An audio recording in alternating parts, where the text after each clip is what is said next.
Iron Man, Hypixel's way of making Skyblock hardcore. It's existed for 2 years now, and I think it's about time I gave it a shot. For those who are new to Hypixel's variation of Skyblock, it is a very MMO RPG styled game, so a lot of what I say may not make sense. Now for those who are very well versed on the Skyblock language, I haven't been in early games since I started playing. With that knowledge, I had absolutely no idea what I was going to do in this episode. Jumping through the portal, I immediately went to talk to the villagers and found Jamie for my rogue sword. With the speedy sword costing me 50 mana each use, it would help me greatly in my journey leveling up a few of my skills, starting with my farming. Farming is an easy skill to level up in the early stages of the game. I just simply need to punch some wheat. It's also a moderate source of early game money, which is very important while playing on Iron Man. I have no access to the bazaar or auction house after all, and there's a lot of items that cost millions of coins, starting with a few thousand is my beginnings. As I progress though, farming will become much harder. I'll need to build farms to start leveling my experience faster. Every skill in Skyblock is very exponential, so instead of it taking me 750 experience to get to the next level, at some point it'll take me hundreds of thousands or millions of experience.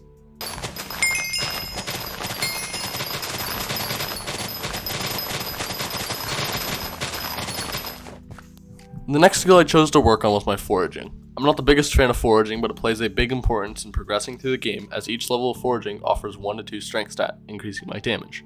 After having already talked to Lumberjack, I needed to purchase myself an axe and begin my log chopping. After a bit of logging, I completed Lumberjack's quest, gaining access to the park. The park is the best place to level up foraging, as it has more variety of trees than just the oak. My goal was to achieve foraging level 5, so I set off to collect 64 birch logs to complete quests and advance further. Once done with my logging for birch, I moved back onto track of getting foraging 5, reaching it within a few minutes and moving on to collecting other variations of wood, like the dark oak, which was required for my quest.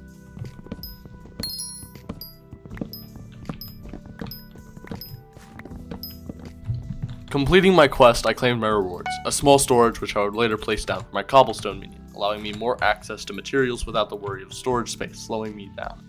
For those new, minions are people that you can craft and place upon your island. They do tasks for you like mining redstone, iron, gold, or farming potatoes, carrots, wheat, etc.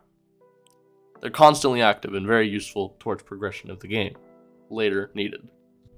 Moving on, I wanted to continue my skill journey with the skill I will mainly be focusing on for my money progression, mining. Mining is a simple skill to start with. You mine coal, then you go to the gold mine and mine gold and iron, then you go to the deep caverns and mine the rest of the ores. But there is one more step, the Dwarven Mines. The Dwarven Mines are the best mining location to get experience. It contains all ores, but the 2 most important ores for progression and mining experience are in the Mythal Deposits. Mythal Deposits are a new ore introduced by Hypixel, and upon mining it, you receive Mithril and occasionally Titanium will spawn. Titanium being the second ore that I need to focus on, as paired with Mithril, it is very important to craft new drills, pickaxes, etc. to progress my mining and my money-making journey. After mining for a bit, I reached mining level 5 and was ready to move on to the deep caverns. Upon arriving, my first goal was to go below and open up new areas for more mining potential, beginning with the Lapis Quarry as to farm Lapis zombies and get started on a high value material for the late game, Lapis.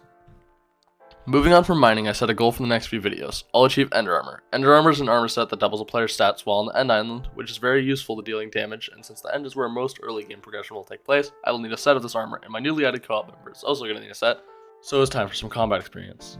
To gain combat experience though, I have to start with zombies, and zombies, while having little HP, don't go down easy just to a rogue sword. So I needed an upgrade. The Undead Sword, a sword that gives 100% damage to zombies with 30 damage base start.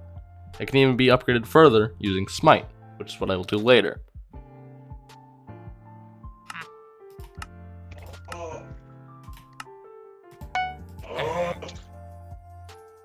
Oh my god, I just spent 1,000 coins on a stupid helmet.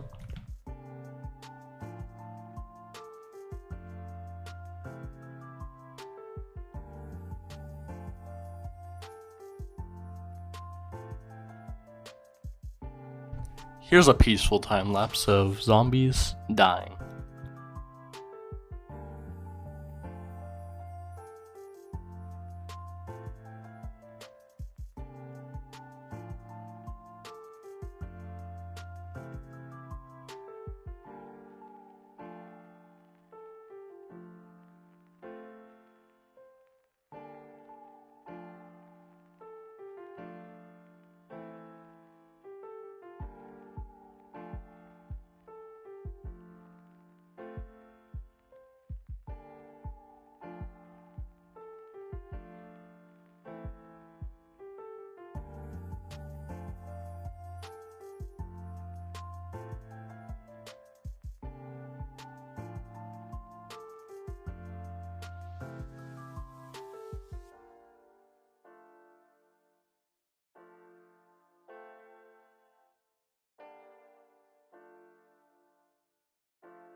Upon reaching Combat 5, I wanted to check out an armor set that's meant for very early game mages, the class I wish to specialize in for dungeons. With that, I set my eyes on an item called the Celeste Wand, and went back to farming for a bit of wheat to make some coins to purchase it.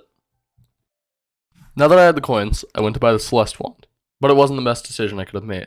It's an early game mage weapon for sure, but it's not very powerful or very accurate. I regret my decision.